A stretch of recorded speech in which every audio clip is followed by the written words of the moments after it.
Welcome to Giant Bluefin Tuna Fishing, part number 2. In today's episode, I'll share with you another memorable tuna trip from the 2020 season.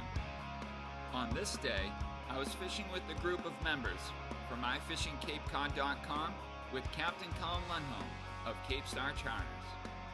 And I'm looking forward to sharing the experience with you right now.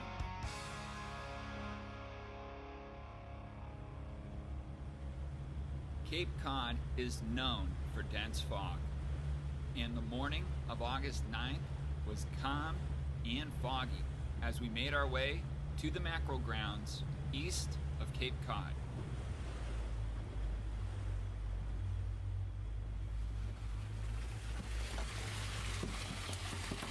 You guys got the most important job of the day.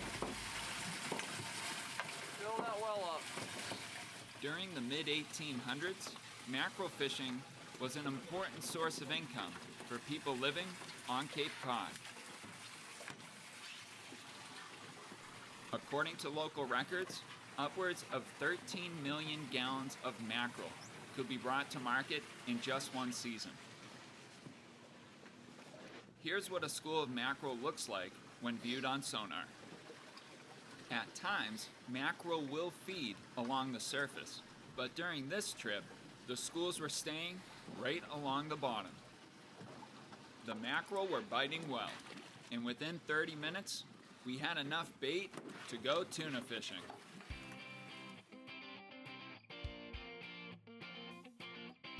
The radar made it possible for us to find our way through the fog.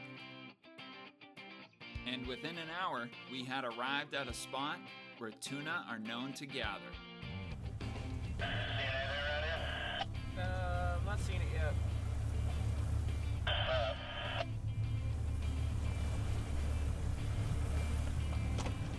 As we set up our first drift, a boat appeared in the fog.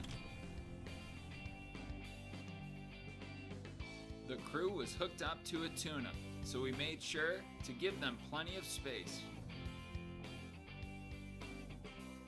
We knew it was just a matter of time until it was our turn to get a bite. Cullen stretched a new leader to remove any kinks that may have formed in the line. And that's about when I first noticed we were marking tunas on the sonar. See all these in here? Those are all tunas. Yep. Tuna, tuna, tuna, tuna, tuna. A lot of tuna.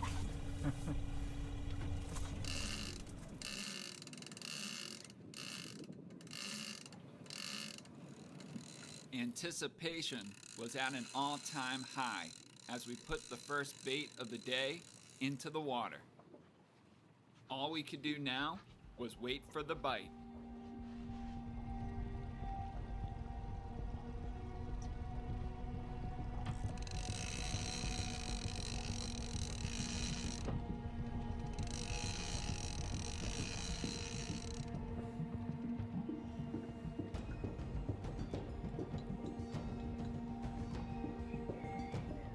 On board for this tuna fishing trip was My Fishing Cape Cod member David Hoganson and his son Carter.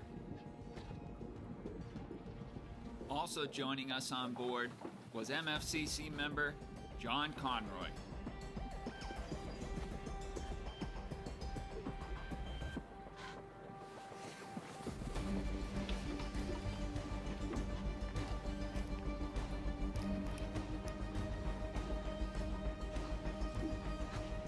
Surprisingly, we didn't get bit right away, so Cullen decided to make a slight adjustment to the baits.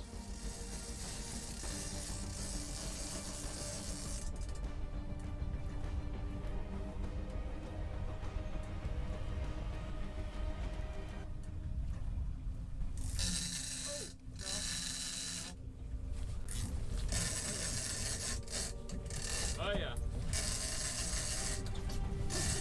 Oh, we're marking them like crazy too.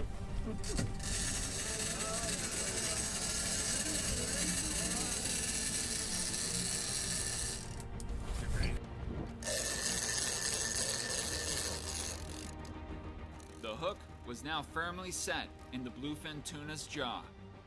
The next step was to move the rod to the bow of the boat. As soon as he runs, I'm gonna let you guys get up in the bow with him.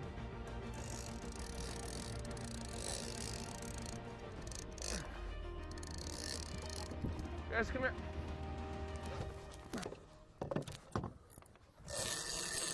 Here, stay on him. Keep it tight. Tight.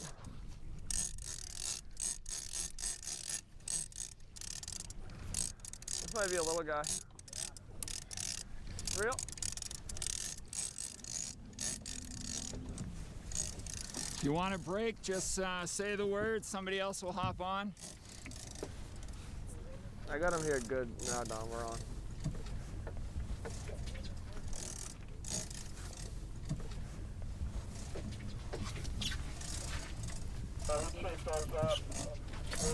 Reel, reel, buddy, reel.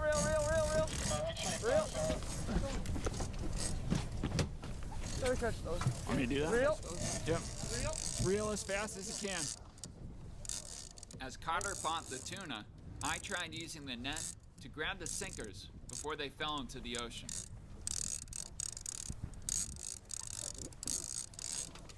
We seemed to be making good progress on the fish, but we were really just getting started.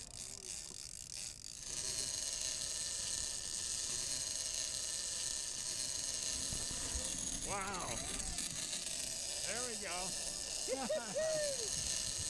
Be ready, he's gonna come back to the boat. You're gonna have to reel like hell.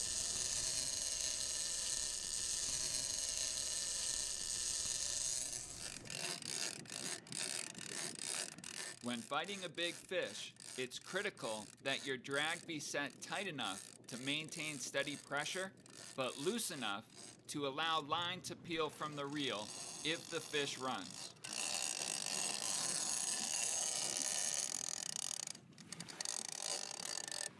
This is awesome. Yep. Sure is.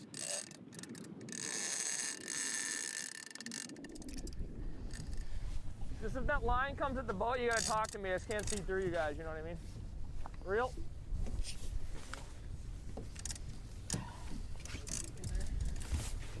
There you go, just watch that rod tip. Don't have to horse on him unless you just keep that rod nice and bent, just like that.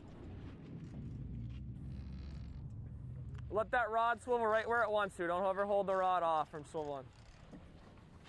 Suddenly the tuna turned and swam beneath the starboard side of the boat. And look, instead of winching so hard on the thing, go like this, ready? Lift. Ryan, put your hand on the line, yep.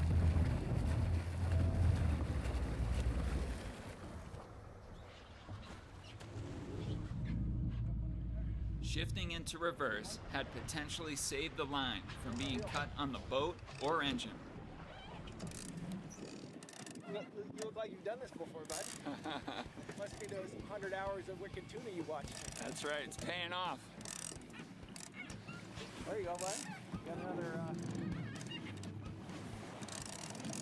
go. Carter did a nice job fighting the fish, and the tuna was larger than the 73-inch minimum size. So Cullen got ready to harpoon the fish. If I come up there and dart him, you guys watch out. Yeah, if he throws a harpoon, everybody keep their boots on the ground.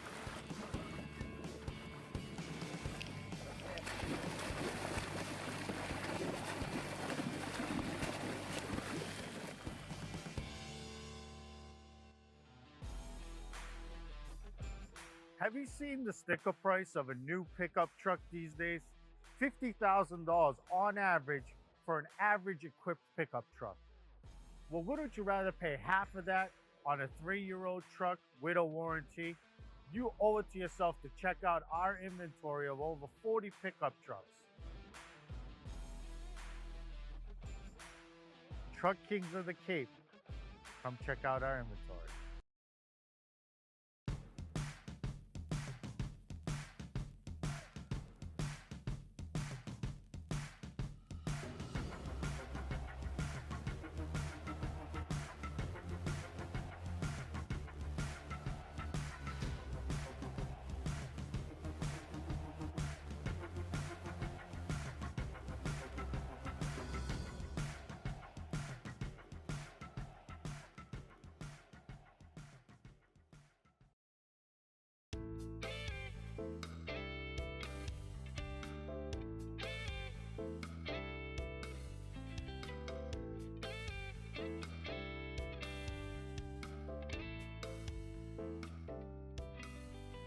All right, welcome back to the Goose Hummock Shops here in Orleans.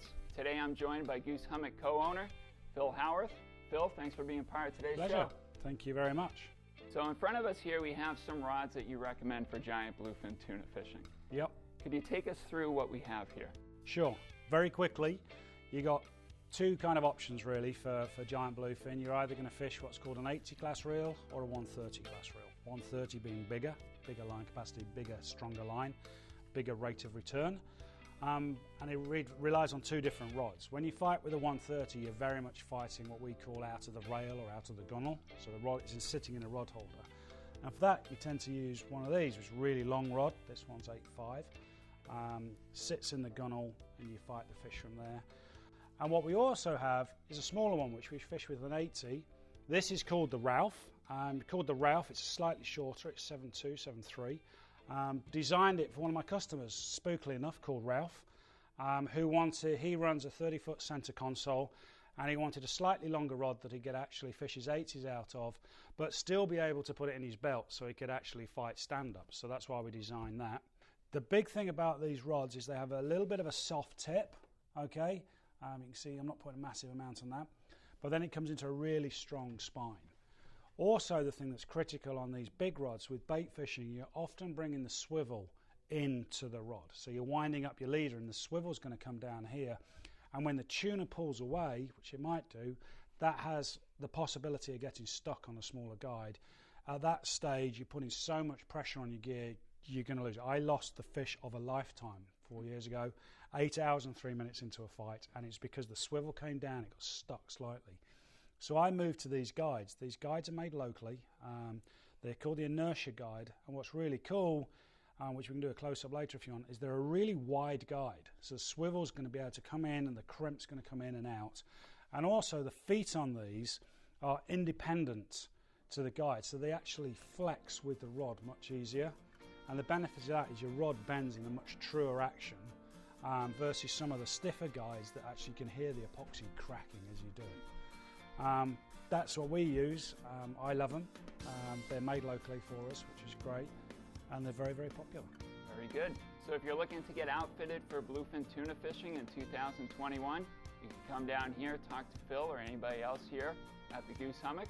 And Phil, thanks again for being on today's show. Pleasure. Thank you very much.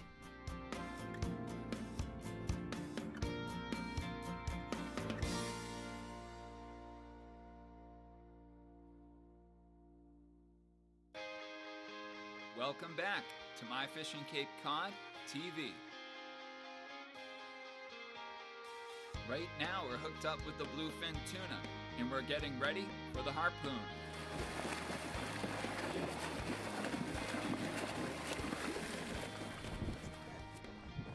Good job, Carter. Good job.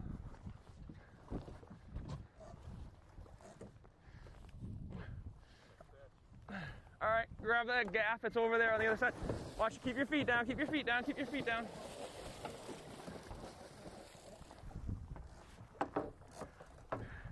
Gaff him right in the tail, but be careful if he takes off. Gaff him right in the tail. Yeah, it's all right, that's all right. It's all right if you can get it, great. If not, no big deal. Hold him, he's not ours yet.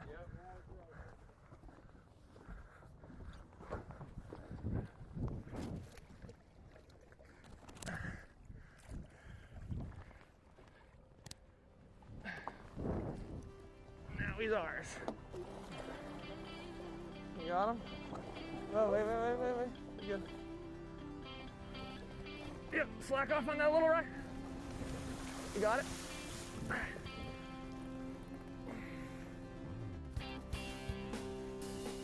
We now have the tuna securely cleated off to the starboard side of the boat.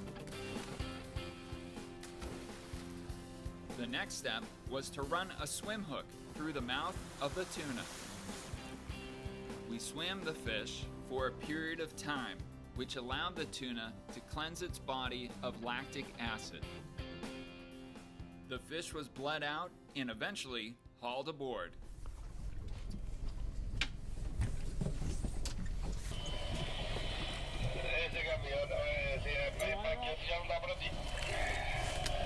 Se quedamos parados 4.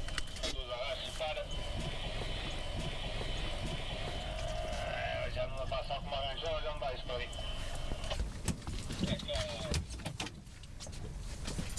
Cool.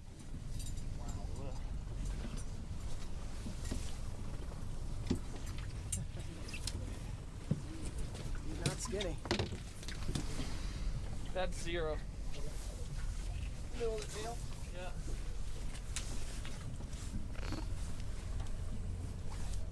Press that right down on his body. Then. Yep. 82. Cool. Called it. 82. That's what he said. Nice drag.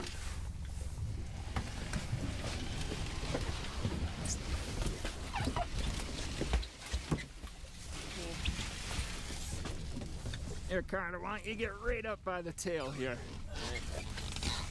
Oh, like. Maybe put you there. Dave, you want to get right next to him? I'll get a picture of you guys. That's Carter, what'd you do with your COVID summer? Leave the blood off the deck. Yep. I think if we turn the boat around too.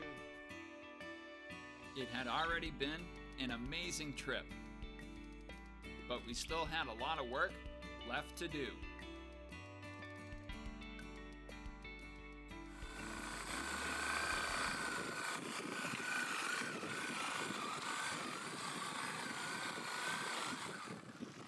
The next thing Cullen did was use a saw to remove the gill plate.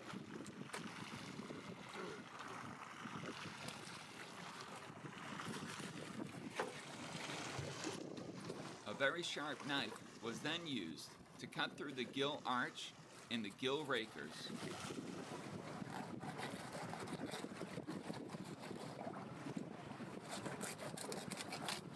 The gill arch, the gill rakers, and the gill filaments were all removed.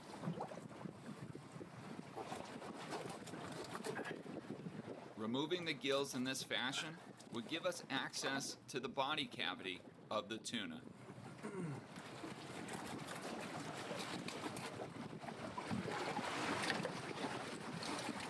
As you can imagine, the boat can get a little bloody, so we did our best to keep the deck clean, while Cullen dealt with the fish.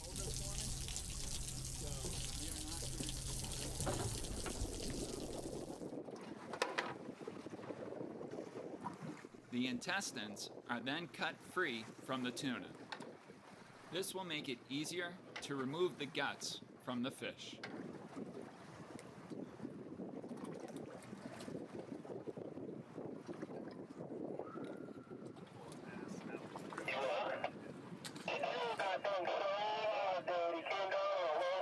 With the intestines cut free, the guts of the fish can be easily removed, and the now empty body cavity will be stuffed with ice.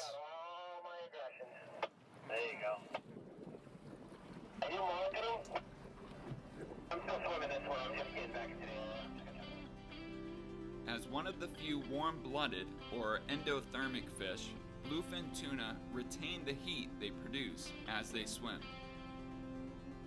When you catch a tuna, the temperature inside the fish can be hot. That's why it's important to pack the fish with ice to help cool the tuna down. The ride back to the Cape was uneventful. As we neared Monomoy Point, the skies cleared and the fog lifted.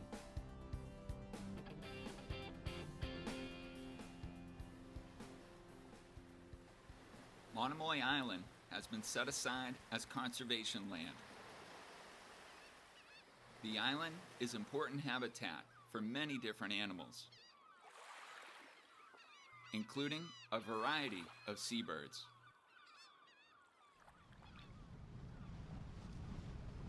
It was just about noon when we entered the Monomoy Rips. This area of Cape Cod contains swift currents and shallow, sandy shoals. The rips can produce fantastic fishing for stripers, bluefish, and fluke. But the rips can also be a hazardous place to navigate. Fortunately on this trip, the rips were calm, and before I knew it, we had arrived at Bass River. Bass River is an estuary located in South Yarmouth, and it's one of the longest river systems on Cape Cod. Bass River can be a busy place during the summer, and it's a popular spot for boating, sailing, and hanging out on the beach.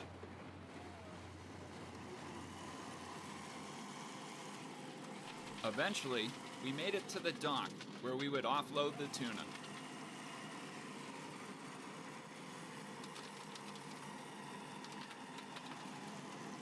This tuna probably weighed around 380 pounds.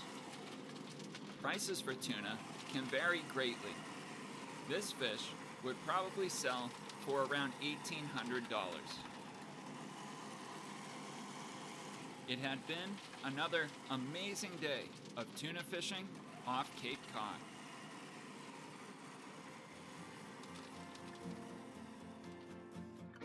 The 2020 bluefin tuna fishing season was one to remember. Large schools of tuna arrived during the summer and remained throughout the fall.